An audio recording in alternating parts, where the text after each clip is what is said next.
श्री गणपति नमः, श्री कृष्णाय नमः, श्री सरस्वती नमः। अब आपको आज तीसरे स्कंद का 5वां अध्याय श्रवण कराता हूँ। आप प्रेम से मन लगाकर श्रवण कीजिए। विदुर पंचमाध्याय में बुझो जगत विस्तार, मय तत्व सब वृष्टि को वर्णो मित्र कुमार। इतनी कथा कह श्री सुखदेव जी बोले, हे अभिमन्यु नंदन, कुरुवंश भूषण अच्युत के भाव से शुद्ध गुण दया शीतलता से तृप्त विदुर जी गंभीर ज्ञानी हरिद्वार में मैत्रेय जी के निकट पहुँचे। उनको दंडवत प्रणाम कर विदुर जी बोले कि कर्म सब सुख के अर्थ करते हैं, परंतु न सुख मिला न दुख का विनाश हुआ। सब जन्म दुख ही में व्यतीत हुआ, इसलिए जो करने योग्य उपाय हो वह बताओ, क्योंकि आप सर्वत्र सर्वज्ञ हैं। श्री नारायण से विमुख प्राचीन कर्म से अधर्म में रुचि अत्यंत दुखी जीवों के ऊपर दया करने को इस संसार में परमात्मा के भक्त मंगलकारी परोपकार में निरंतर ब्राह्मण विचरते हैं। इस कारण हे साधु वर्य, सुख का मार्ग कहो जिससे पुरुषों के हृदय में भगवान वासुदेव स्थित हो और भगवत भक्ति से पवित्र हृदय में अनादि वेद प्रमाण सिद्ध तत्व ज्ञान दे। त्रिगुणी माया के नियंता स्वतंत्र भगवान अवतार धारण कर जिन कर्मों को करते हैं, निष्क्रिय होकर जिस प्रकार से प्रथम इस संसार को रचा, पीछे स्थिरता से जगत की वृत्ति का विधान किया, जैसे फिर अपने हृदय आकाश में इसको स्थिर करके सब वृत्तियों से निवृत्त होकर अंतःकरण में सोते हैं। जब फिर सर्जन काल आता है, तब योगीश्वरों के ईश्वर एक होकर भी बहुत से कैसे होते हैं। ब्राह्मण गो देवताओं की क्षेम के लिए कल्प कल्प में अवतार भेद से विहारकारी कर्म करते हैं। सुंदर यशस्वियों में मुकुटमणि श्री नारायण के चरित्र अमृत के पान करने से हमारा चित्त तृप्त नहीं होता। सब लोगों के नाथों के अधिपति ने जिन तत्वों के भेद से लोक और आलोक पर्वत से बाहर सब लोकपाल सहित कल्पना की, जहाँ सब जीवों के समूह के भेद अधिकारी से प्रकट करते हैं। हे विप्रवर, जिस प्रकार से प्रजा के आत्मा कर्म रूप नाम भेद विश्व रचने वाले स्वतः सिद्ध नारायण ने प्रकट किए, वह आप वर्णन कीजिए। हे भगवान, श्री कृष्ण जी की कथा अमृतपान के समूह जिनके बिना मुख मलिन हो रहे हैं, उन ब्राह्मण क्षत्रिय वैश्य शूद्रों के धर्म व्यास जी के मुख से बारंबार हमने सुने हैं, परंतु उनके श्रवण करने से हमारी तृप्ति नहीं हुई है। आपके यज्ञ में नारदादिकों ने श्री भगवान के जो यश गाए हैं, ऐसे भगवत नाम से तृप्ति नहीं हो सकती। जो नाम पुरुषों की कान की नाड़ी में प्राप्त होकर संसार की देने वाली घर में जो प्रीति हैं, उनको खंडन कर पतित और पामरों को पावन करने वाली हैं। श्री व्यास मुनि की मोक्ष धर्म के अंत में नारायणी उपाख्यान में भगवत के गुणों के कहने की इच्छा हुई, तब आपके सुरत सखा व्यास जी ने महाभारत कहा। जिस भारत में संसार सुख के बहाने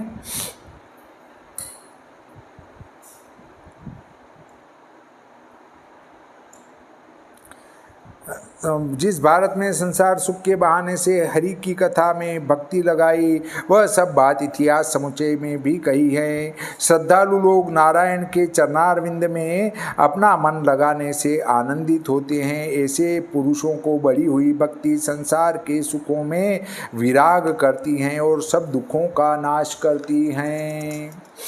मैं सोच नरों को और सोचों के भी सोचों को सोचता हूँ। सोच उनको जानना चाहिए कि जो राजा लोगों की संग्रामादिक मनोरम विषय रस भरी कथा केवल मन में स्थिर होने के अर्थ हैं और किसी प्रयोजन के अर्थ नहीं, ऐसे भारत के तात्पर्य को नहीं जानते, वे सोच हैं। और जो जानबूझकर भी श्री भगवान वासुदेव की कथा से विमुख हैं, वे सोचों के भी सोच हैं, क्योंकि काल भगवान बाद जो वाणी का व्यापार, गमन जो देह का व्यापार, स्मरण जो मन का व्यापार, ये तीनों व्यापार जिनके वृथा हैं, अर्थात वाणी आदि से पुरुष श्री नारायण का नाम नहीं लिया, देह से चलकर प्रधान प्रधान ईश्वर के धामों को पाँव नहीं दिया, और मन से श्री कृष्णचंद्र आनंद कंद वृंदानंद विहारी मोर मुकुटधारी का ध्यान नहीं किया, उनकी आयु को क्षीण करता हूँ। हे मैत्रेय जी, इसलिए संसार के सुखदायक श्री ब्रजनायक की कथा में सार पवित्र आत्मा दीन बंधु भक्त वत्सल श्री नारायण की कथा कहो। जैसे पुष्पों से निकाल निकाल मधु को मक्खियाँ लाती हैं, इसी भांति सब वेद शास्त्र पुराणों का रस निचोड़कर आप मुझको पान कराओ, जिससे मेरे मन की तृप्ति हो। आदि पुरुष अविनाशी ने जगत की उत्पत्ति पालनाश के लिए शक्ति से अवतार लेकर जो चरित्र मनुष्यों से न हो सके वह किए। उन चरित्रों को विस्तार सहित कृपा कर मुझसे कहो। श्री सुखदेव जी बोले कि इस प्रकार मैत्रेय मुनि से विदुर जी ने पूछा। तब मित्रासुत पुरुषों को मोक्ष के लिए उनका अत्यंत आदर सत्कार कर बोले कि हे साधु, सब संसार के जीवों पर अनुग्रह कर ईश्वर में मन लगाने वाली और लोकों में कीर्ति बढ़ाने वाली तुमने अति सुंदर विषय की जिज्ञासा की। हे विदुर, व्यास जी से उत्पन्न होने के कारण आप में यह बात विचित्र नहीं है। तुमने सब प्रकार भक्ति से ईश्वर का आश्रय किया है। मांडव्य ऋषि के शाप से सब प्रजा के दंडदाता यमराज ही ने विचित्र वीर्य भ्राता के क्षेत्र भुजिष्यादासी में व्यास जी से वीर्य तुम जन्म ले प्रकट हुए। भागवत और भगवान को सदा तुम प्यारे हो, जो कि तुमको ज्ञान उपदेश करने के लिए परम धाम को चलते समय में भी भगवान ने मुझे आज्ञा दी। अब हम तुमसे उत्पत्ति संहार पालन करता भगवान की लीला विस्तार पूर्वक वर्णन करते हैं, जो योग माया से बड़ी हुई लीला है और व्यापक सब जीवों के स्वामी समर्थ अपनी इच्छा अनुसार आप अनेक मति से सबको समीप देखने वाले एक आदि पुरुष अविनाशी सर्वशक्तिमान भगवान सबसे पहले थे।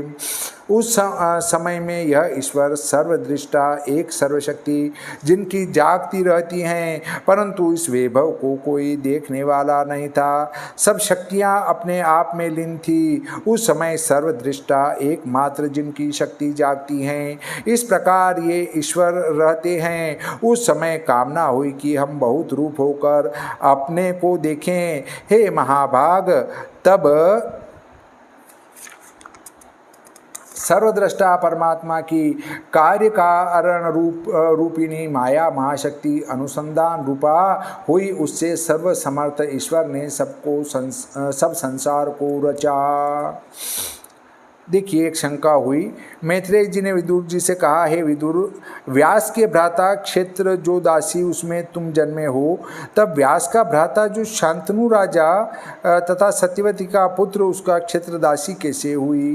क्योंकि हम सब शास्त्रों में और लोकों में कहीं नहीं सुना कि कोई भी क्षत्रिय होकर शूद्री के साथ अपना पितु क्षेत्र कहे। इस श्लोक में प्रथम जो क्षेत्र शब्द है उसका अर्थ वह नहीं किया जाएगा। इस श्लोक में क्षेत्र कहिए धर्म की रक्षा करने के लिए। दासी के गर्भ में बड़े ज्ञानी जन्म लिए, क्या धर्म नष्ट हुआ जाता था जिसकी रक्षा करने के लिए विदुर जी ने जन्म लिया? उत्तर, व्यास जी के छोटे भाई जो चित्रांगद थे उनका वंश नष्ट हुआ जाता था।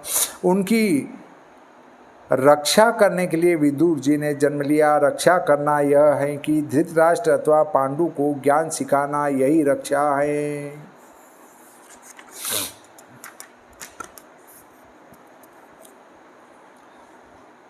यहाँ जो क्षेत्र कहा गया है कि वो उनके क्षेत्र से प्रकट हुए, तो क्षेत्र खेत से तुलना की गई है।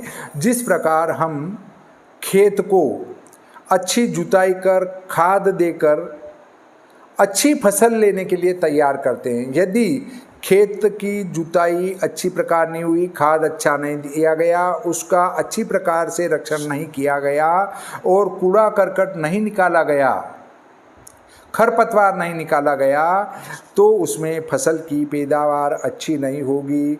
उसी प्रकार स्त्री को भी संस्कारित किया जाता है, जिससे एक अच्छे संस्कारी बालक और विद्वान बालक की उत्पत्ति होती है। अर्थात उसके जन्म के पूर्व पुंस्वन, सीमंतोन्नयन, गर्भाधान आदि संस्कार और वो किस समय में किए जाएं उसके अनुसार भी उस बालक का जन्म होता है। क्योंकि क्षेत्र को व्यवस्थित तैयार करके यदि संतानोत्पत्ति की जाए तो निश्चित ही बुद्धिमान संतान की प्राप्ति होती है। अर्थात ये देखा जाए तो 3 रात्रियां तो व्यर्थ हैं। चौथी रात्रि का जो पुत्र होता है वो कलल मात्र होकर गर्भ गिर जाता है। छठी रात्रि का जो संतान होता है वो भी 8-10 माह का गर्भ होकर गिर जाता है। 8वीं रात्रि का जो संतान होता है वो अल्पायु संतान होता है। 10वीं रात्रि का ठीक ठीक संतान होता है और 12वीं रात्रि का पुत्र स्वस्थ होता है। 14वीं रात्रि का विद्वान होता है। 16वीं रात्रि का और दीर्घायु होता है। 16वीं रात्रि का दीर्घायु और बुद्धिमान होता है, तीव्र बुद्धि वाला। और 20वीं रात्रि का सभी पुरुषों में तीव्र बुद्धिमान होता है। अर्थात लोग विभिन्न प्रकार के आकर उससे सलाह मांगते हैं, परंतु वह सन्यासी हो जाता है। गुणमयी काल की शक्ति से माया में पुरुष रूप धर के परमेश्वर ने वीर्यवान रूप को धारण किया।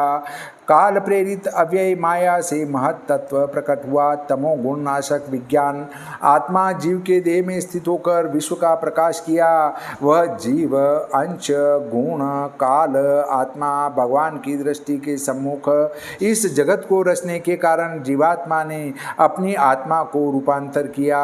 जब महत तत्व विकार को प्राप्त हुआ तब अहंकार उत्पन्न हुआ।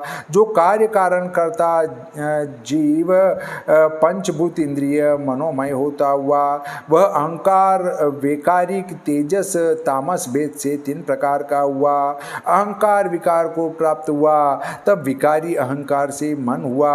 वैकारिक देवता हुए, उनसे शब्दादि गुण प्रकाशमान हुआ, जिससे रज सत्वमय ब्रह्मा विष्णु शिव हैं। तेजस अहंकार से ज्ञान कर्ममय इंद्रियां हुई और तामस अहंकार से पंचभूत सूक्ष्म आदि का आकाश व्यापक का चिन्ह हुआ। आकाश शरीरम ब्रह्मेति श्रुतेः। यहाँ एक शंका उत्पन्न होती है। मैत्रेय जी ने विदुर से ऐसे वाक्य कहे कि अपनी माया में भगवान वीर को स्थापना करते हुए तब अपने हृदय में सब वस्तुओं को स्थापित कर रहे हैं। वह भगवान कभी अपनी हृदय से कभी किसी वस्तु को बाहर नहीं जाने देते, तो माया में कैसे वीर को धारण किया। उत्तर, त्रिलोकी में निराधार कोई वस्तु नहीं है, इसलिए भगवान ने जगत के आधार का पात्र माया को बनाकर सृष्टि की रचना करने को भगवान की इच्छा हुई। तब वही इच्छा रूप वीर्य माया में भगवान ने धारण किया। ऐसे वीर्य का ग्रहण कर मरना जैसा कि जीवों का वीर्य होता है, वो उस वीर्य की शंका करने योग्य नहीं है। काल माया के अंश योग से भगवत से देखा हुआ आकाश के पीछे स्पर्श हुआ। स्पर्श के विकार से पवन प्रकट हुआ। आकाश के अत्यंत बल से जब वायु विकार को प्राप्त हुई तब उसकी मात्रा सहित सब लोक का लोचन प्रकट हुआ। ईश्वर के देखने से पवन सहित ज्योति जब विकार को प्राप्त हुई तब काल माया के अंशों के योग से रसमय जल उत्पन्न हुआ। ब्रह्म की इच्छा से ज्योति करके जल सहित काल माया के अंशों के योग से गंध गुण वाली पृथ्वी हुई। हे विदुर, आकाश आशादिक पंचभूतों को जो पर आवर हैं उनके परम संग से यथाक्रम गुणों को जानो। आकाश का गुण शब्द, वायु का गुण स्पर्श, तेज का गुण रूप, जल का गुण रस हैं, परंतु पृथ्वी में सब गुण होते हैं। काल माया अंश रूपी विष्णु की यह सब देवता कला है। भांति भांति के रूप होने से ब्रह्मांड की रचना करने में समर्थ न हुई। तब हाथ जोड़ सबने परमात्मा की स्तुति की। सब सुर बोले, हे नाथ शरणागत तापनाशक छत्र रूप आपके चरणारविंद को हम बारंबार नमस्कार करते हैं।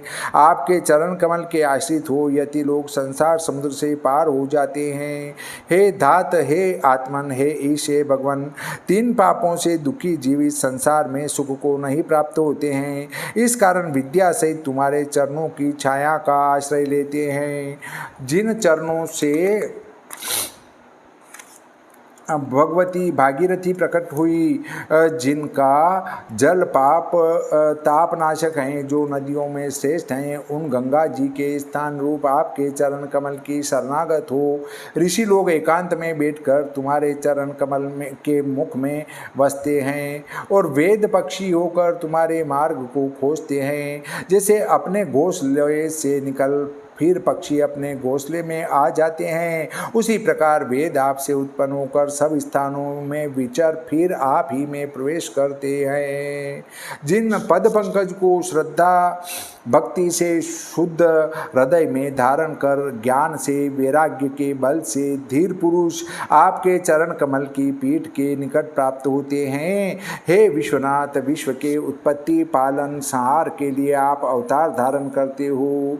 तुम्हारे पादारविंद की हम सब शरण हैं। आप अपने दास को जो स्मरण करने योग्य है अभय दान दीजिए। हे भगवान, असत देह और गेह में जिनकी मति लवलीन है, कुटिल और कुमति हैं, आपके चरण कमल के भक्तिहीन हैं, ऐसे दुराग्रह से देवपुरी में वास करते हैं, ऐसे पुरुषों को तुम दुष्प्राप्य हो। उन तुम्हारे चरण कमल को हम बसते हैं। हे उरुगाय, क्रूर कुमति कपटी खोटे मार्ग में जाने वाली इंद्रियों से जिनके मन लवलीन हैं, वे मनुष्य आपके चरणारविंद सेवन के विलास की शोभा को नहीं देखते। हे देव, आपके कथामृत का पान करने से और आपके चरणों में अत्यंत अधिक प्रेम करने से विशाल अंतःकरण वाले वैराग्य के सार विज्ञान को प्राप्त होकर बिना ही प्रयास संसार को तज श्री वैकुंठ धाम को चले जाते हैं। इसी प्रकार और भी आत्मयोग बल से बली प्रकृति को जीतकर धीर पुरुष तुम में प्रवेश करते हैं। और जो लोग आपके चरणों की सेवा नहीं करते उनको परिश्रम होता है। हे आद्य रूप, आपने लोक के रचना की इच्छा कर तीन गुणों से रचे, सो हम सब विरुद्ध स्वभाव से पृथक है। सो आपके विहार से इस ब्रह्मांड को आपके समर्पण करने की हमारी सामर्थ्य नहीं है। हे अज, जब तक हम आपको उसी समय में भेंट दें जहाँ हम सब अन्न को जिस प्रकार से भक्षण करें, जैसे आपको हमको ये सब लोग निसंदेह होकर बलि दें, अन्न को पाएं, वह कीजिए, यही हमारी प्रार्थना है। हे प्रभु, तुम हमारे और देवताओं के सब वंशों के आद्य पुरुष, पुराण अविक्रिय अजन्मा हो। सत्वादि गुण कर्म की कारण रूप शक्ति माया में कवि महत्त्व रूप वीर को स्थापित किया है। हे आत्मन, हे देव, उस सत्प्रमुख हम सब महदादि जो अर्थ हैं, हम आपका क्या काम करें। हे नाथ, आपके अनुग्रह के पात्र जो हम सब लोग हैं, हमको सब संसार के रचने की सामर्थ्य, अपनी शक्ति, अपना ज्ञान सब ओर से कृपा करके दीजिए। रचन हेतु ब्रह्मांड के हमको उत्पन्न किन्ना ज्ञान शक्ति अब दे हूँ प्रभु, हम तुम्हारे अधीन। श्री भागवते महापुराणे तृतीय स्कंदे भाषाटिकायां महदादि सर्गे सर्वदेव कृत स्तोत्र वर्णनम नाम पंचमो अध्यायः। बोलिए श्री सरस्वती मैया की जय, श्री गणपति जी महाराज की जय, श्री कृष्णचंद्र भगवान की जय, श्री रामचंद्र भगवान की जय, बजरंग बली की जय।